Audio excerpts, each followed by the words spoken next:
So these are the basic forms necessary for financial intelligence. One is called an income statement because it has an income and expense, also called a profit and loss statement. There is also a balance sheet, and the balance sheet has assets and liabilities. And these are the very basics for financial literacy or financial intelligence.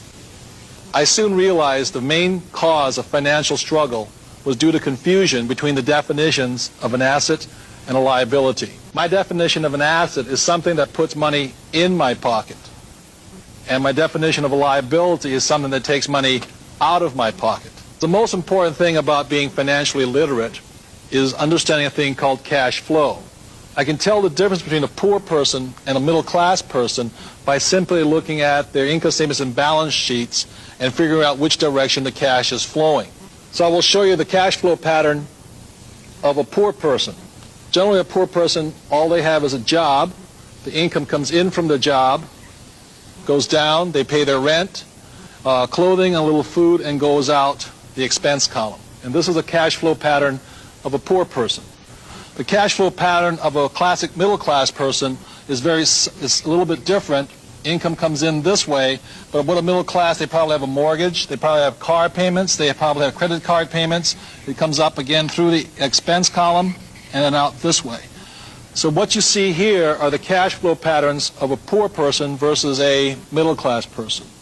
So the cash flow pattern of the rich is different.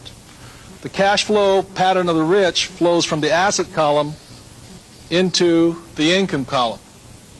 So while the poor and the middle class are focusing on income, what the rich are focusing on is the asset column.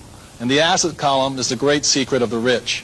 So for those of us who weren't born rich and what we have is a job, every time money comes in, this is the point of choice. This is where you make the decision to be rich, poor, or middle class.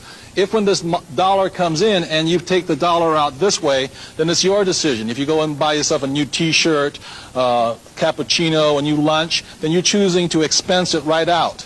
You're choosing to be a poor person.